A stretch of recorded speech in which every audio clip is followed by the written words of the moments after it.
Welcome to a new edition of the Neon Jazz interview series with jazz saxophonist and educator Jeff Rupert on the 2020 CD Ripple and COVID-19.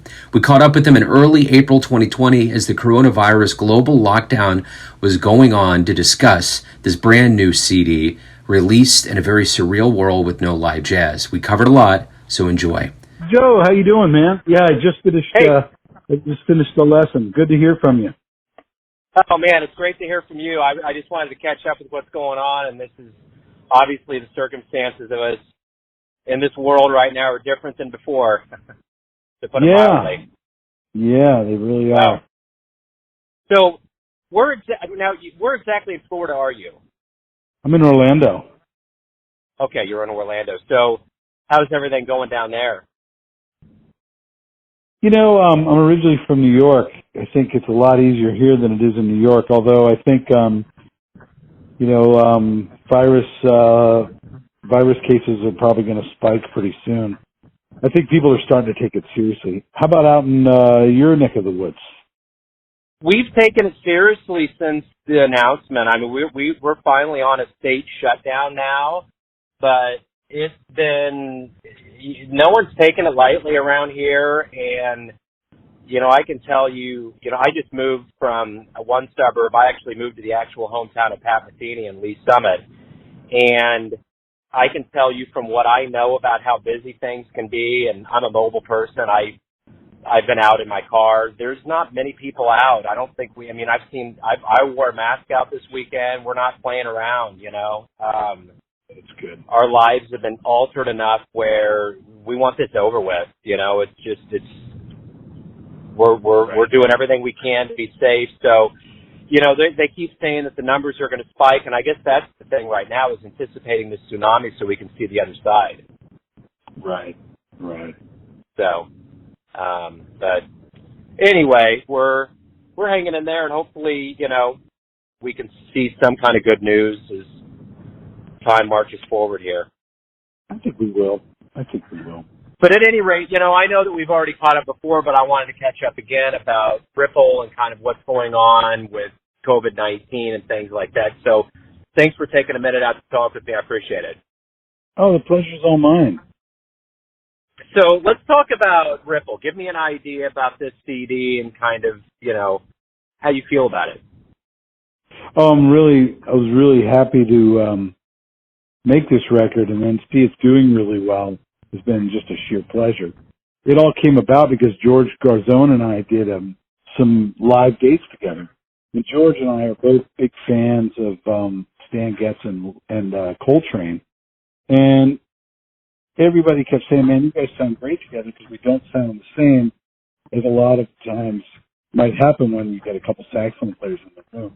I mean, I'm not to say that there haven't been a plethora of great records where you have divergent styles in saxophone. But George and I really have a different sound. But together, we thought, like, man, this sounds for us anyway, it sounds really nice. And I think it reminded me of a great meal. Like, you don't have the same food on a plate for a great meal. You have diversity on that plate. So for us, it was a lot of fun. And Marty Morell, actually, the drummer, he kept saying, man, you guys should do a record. So we made this record as an offshoot of a concert we did of music inspired by Lester Young. Now, we didn't record any Lester's music per se. We recorded music that was inspired by Lester Young, tunes by Joe Henderson, Wayne Shorter, guys that were heavily into Lester Young.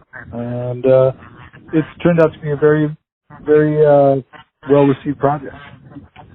What do you think is going to happen with jazz once it gets back? I mean, it's so surreal to me because Kansas City is such a swinging town, and there was so much going on all the time that the fact that, jazz is universally silenced is very strange. But what do you think might be some changes now, just as you've seen over these last 2, 3, 4 weeks? Like, what do you think might happen with the scene and just kind of when jazz comes back in a live sense and just the life roars back? Yeah, that's a good question. I think I've thought about it quite a bit, actually, and I think it'll be kind of like you know how when you go out and if you buy a bottle of wine, like a Chardonnay, part of it isn't just drinking the Chardonnay, it's enjoying the bottle being uncorked and enjoying the sweat on that bottle. And, you know, kind of like the finer things in life, if you will. And I think, while I've always been lucky to have a lot of folks come out to live shows, my guess is that maybe those numbers will go up and the people that are there are enjoying it at a much deeper level because there was this time period where you couldn't go out to hear live music. Yeah. Well, and I've also thought about the fact that, you know, I get CDs in the mail all the time, and while I love it, I come from that era, and I have a CD player, and I actually really, in my capacity of what I do as a radio host, I love driving and listening to jazz. There's a feeling of that washing over me that feels good, and I just get to breathe it in a little bit better. But for a lot of people, you know, we're in a digital age right now. I'm wondering if this might be a shift, since people can't get physical media and might be afraid of physical media, that this could be a way that maybe digital sales could get a little bit better, or we relook at the way that we put music out there and consume music. Oh, that's an interesting point. That, or also I've noticed a lot of bands have been working to get recordings put together virtually, if you will, and then getting them out and people checking out live streams. I was just on a live stream last night as a viewer at Jazz at Lincoln Center with Wynton Marsalis, discussing with a bunch of folks the passing of his father. And it's really brought me closer to some people I've known for a long time that I don't live in the same town anymore. I was very surprised. I mean, I had friends from all over the country contacting me after that, say, hey, I saw you on that live stream as a listener as well. I was checking it out. I mean, guys that I was on the road with Maynard Ferguson, that I haven't seen in years. So you have a good point. I think that the digital aspect might bring things together in a completely different way. You know, there was a local artist I was on the other night. We donated through Venmo to him and even PayPal, and they had mentioned in one of their comments that they got as much, if not more money, doing a stream gig than they did at a show. Not that it's going to replace anything, but there was still the economics of it that was like, hey, this can work. So I found that very interesting as well. And I guess my thing, too, is, and I've talked to some Kansas City folks, that, you know, this scene may never get back to where it was before, but I guess we have to look at this in an optimistic way and say, well, if it doesn't, how will it be different that it could be actually advantageous and good, because that's ultimately the goal here. So hopefully that does actually happen. My thought is that maybe it's like the oyster, the sand in the oyster that makes the pearl, Joe. Like people, you know, it's a little, this has been an irritant. I mean, obviously it's devastating in many ways, but as far as the arts, maybe it's a little bit of an irritant, and when it comes back, like the oyster needs that little irritant to make a pearl, that there may be some pearls that are begat out of all this. I think that's the hope, and I think that's probably what happens. I mean, it's just like, you know, when there's human suffering, one way or another, whether you want to or not at the time, you're going to have to learn. It's almost like rearing kids. You know, you're not going to get a lesson until you really feel a little bit of pain. And I think our society, you know, I've thought realistically about the fact that you take a lot of really big artists that already have a lot of money, whether it's, you know, music or, you know, actors and actresses. There may be a lot of people after this that realize I have the equity. I can stay home. I got to know my family. Why am I doing this? There may be some people that duck out and they're like, you know what? I'm out. You know, I really feel like that might happen. You know? Yeah, you're right. You're right.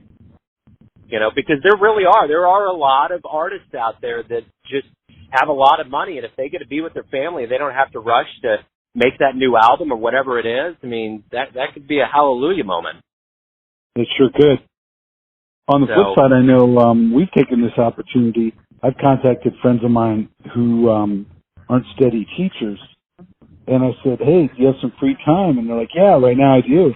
So I have them coming into the university doing master classes on the web.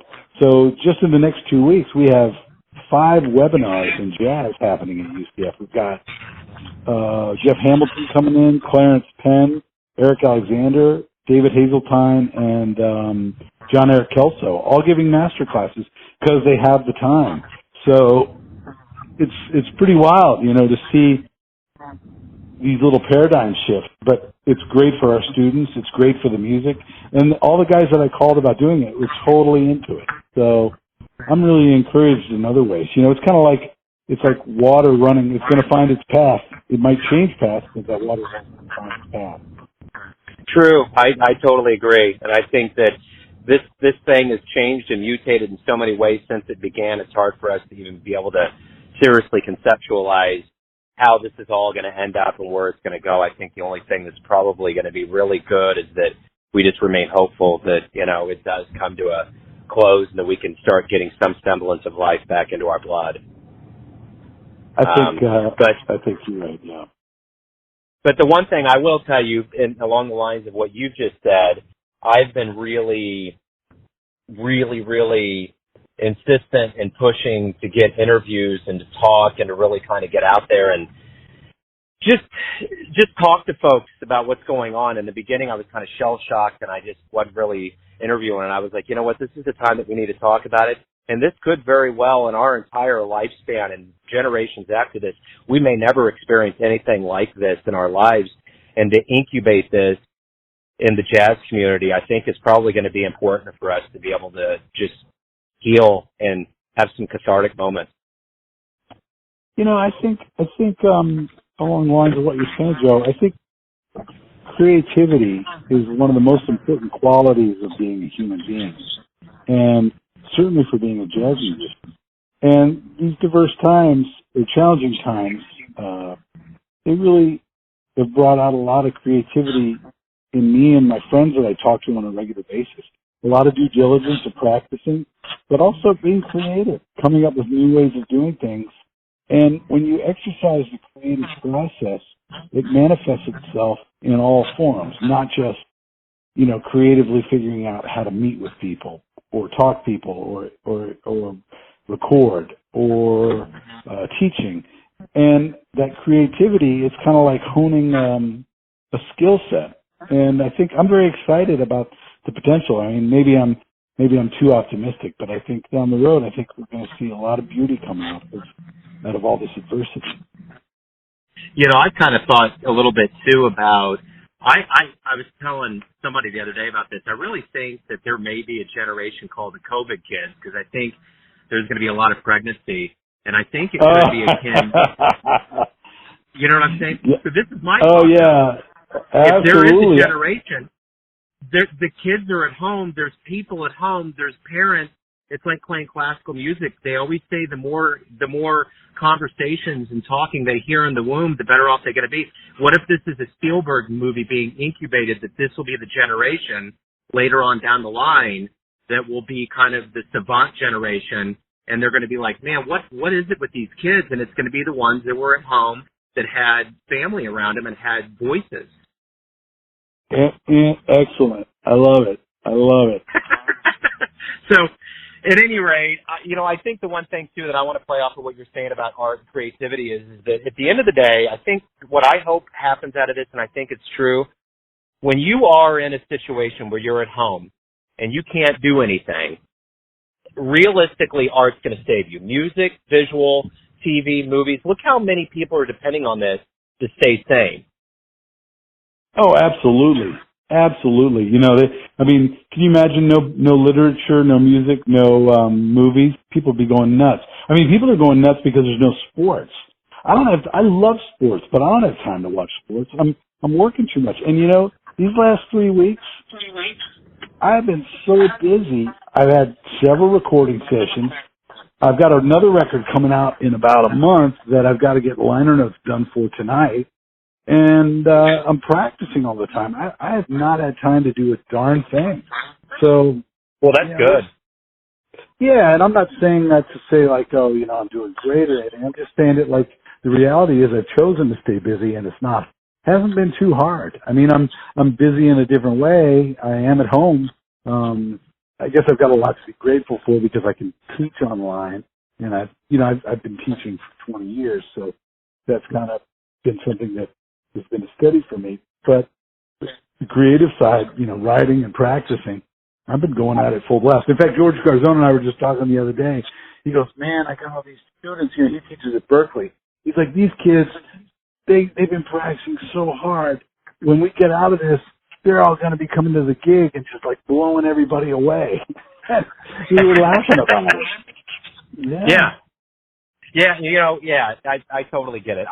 I probably have done more interviews during this time than I ever have. I'll have a stockpile of probably more interviews during this time than I've done all last year, perhaps. And it's just because. Oh, that's great. Yeah, I just think it's necessary. And typically I have a stockpile so I can refer to, songs and interviews and keep it on a regular rotation. But with this here, since this is such a unique time, I think this is a time to capitalize. And in my head, too, I thought about, I have a writer's zone in me. And I thought, well, maybe I should do a transcription and kind of keep this down, but I don't know that I ever want to come back to this. I don't know that I want this to be a memoir I revisit, So, I mean, the creative part, but as far as the story, I think I'm good. I think I got it. So. It's been written already. I mean, you remember that book by Albert Camus called The Plague? Oh, yeah, totally. Eric Alexander and I were talking about that the other day. I go, hey, man, this is the plague. And I go, the only thing that's weird about this is that people actually thought, oh, that could never happen. And, they thought, oh, well, that happened in the 17th century. That can't happen now. Wrong. It can. It can happen anytime. And, Eric and I had a long discussion about that. Yeah, it really can. It really can. I was even thinking, too, there was some rumblings at one point with this kind of stay at home where people were calling the cops on each other. And I was like, that crosses the line. When it becomes a police state, then you start getting into the Orwellian notion of people, restricting your freedom. And that's the thing. For instance, me, I know in New York it's a little different because there's not a lot of cars and all of that. But here you can get in your car, you can drive, you can go somewhere. Like right now, I'm sitting in front of a lake. So I'm in front of what we call Lake Lotawana. It's outside of Lee Summit. It's beautiful. There's people out on jet skis, and there's all this life going on. There's birds flying around.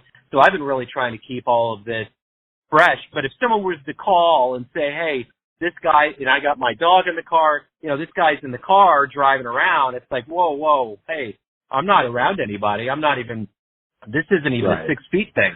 This is we're in our car enjoying some sunshine, so. Right. You're not messing with anybody. Yeah, and you got to live your life. That's the thing about this. At the end of the day, you have to have a semblance of being a human being, and that would be a travesty if we couldn't feel that. Of course. I mean, from my perspective, and it's not an original thought, but my assumption is that government is here not to protect us from ourselves, but to protect us from other people. And you're not hurting anybody, but if the government told you can't go out, it's like, well, that doesn't make any sense because, again, they're not here to protect you from you. And you're not hurting anybody else, so it's a moot point. And that's a very important thing for people to remember, I think, is that it's government is not here to do that, and that would be Orwellian. You're absolutely right. Yeah, and we can't. There's extremes to it, like going out and having big signs saying this is a hoax, this is a conspiracy. That's one thing, but another thing is just simply going out and being a human being. And I think that's the problem sometimes with the news media when they do say, oh well, there's been people that have been calling in saying there's people that are leaving. They're going to grab all these extreme cases. It was like when I used to live in the city before I was in the suburbs. I always felt safer in the city than I did the suburbs. I never felt like there was all this crime and craziness around me, but when you watch news at night, they make it sound like that. They make it sound like it's this outlaw western town, and it's just not. I mean, crime happens everywhere, but the city's a better story. More, the more it bleeds, it leads, and that's just, that's the way it works, man. Yeah, I can totally understand what you mean by that. Living in New York City for a long time and northern New Jersey in a very populated area, I definitely felt more safe there than I did when I moved to the burbs. Yeah. I mean, because in the burbs, it's like it's more calculated. There's things that are just a little bit more methodical about how things happen when it comes to that. So, Yeah, it's interesting. But at any rate, hopefully this has been a little bit of an oasis to talk about the music and kind of, get away a little bit from all the headlines we hear and see. So thank you. And I guess my last question to you as an educator is, what do you think this is going to do? I mean, our future is a little bit murky right now, but what do you ultimately think this is going to do for the future of jazz musicians? Because, jazz education's strong. I mean, there's a lot of musicians / educators that are dedicating their lives to all of these young minds that are really wanting to get into jazz. What do you think this may do to them? Well, I guess, I'm not a soothsayer, but I think it's just going to, in general, be a situation where people appreciate the finer things in life that much more. I mean, I never really thought about even just getting in my car and driving to a lake, how much I would enjoy that. And right now, that sounds like a great thing to do. When I have people, there's so many people that are fans that I have that say, oh, I wanted to come see it, but I ended up getting tired, or I ended up staying home. I think what's going to happen is people are going to say, man, I had a chance to go out. Let's make it happen. I always reference this interview, and that's the great thing about doing this is that I hear so many great stories. And there's a young singer in Kansas City. Her name's Molly Hammer, and she got cancer and beat it, and it came back. And she's been really on the scene here as being a battler and a survivor. And there's been fundraisers, and she has a great sense of humor. She's a wonderful spirit. One of the best people, not only on the scene, but just around Kansas City. And I interviewed her the first time, and I asked her at one point, I said, how have you changed the way you live your life now that you beat cancer and you've seen the other side? And she said, I don't say no anymore. I used to spend all this time hemming and hawing about a gig or whether I'm going to do this or whether I'm going to do that. And ultimately what I've decided to do is say yes. And that's the thing I've always taken away from that interview, and that was about probably 4 or 5 years ago, is that she just, has made a decision that she's going to live no matter what. And even if it's uncertain or it may not be as comfortable as she thinks it's going to be, you just don't know if tomorrow is going to come. That's a really sage observation. So, yeah, I've always kind of relished that and looked into that. But Jeff, thank you for giving me a chance. I don't know that I've had this frank of a conversation about, I kind of wove myself into this a little bit, but I think that's a part of this thing here is the interchange, kind of like a David Mamet play, kind of the interchange between two. The focus on one gets shifted, and it's really kind of a conjoined creation. So thanks for giving me a chance to speak with you and to be able to have this conversation. Oh, the pleasure's all mine, and I think it was warranted, and I appreciate you very much. Thanks so much, Joe. I appreciate it. And I am a huge fan. I had such a wonderful time years and years ago. It was one of my first interviews with George. So if you do hear from him anytime soon, please tell him I send my warm regards. Absolutely. And thanks for thinking about us with regard to this album, and I hope you enjoy it. Thanks for listening and tuning in to another Neon Jazz interview, where we give you a bit of insight into the finest players in Florida, New York City, Kansas City, and spots all over the world, giving fans all that jazz. Thanks to Jeff for his time, music, and stories. If you want to hear more interviews, go to Famous Interviews with Joe Domino in the iTunes Store. Visit Neon Jazz at youtube.com, and for everything Neon Jazz all the time, go to the neonjazz.blogspot.com. Until next time, enjoy the jazz, my friends.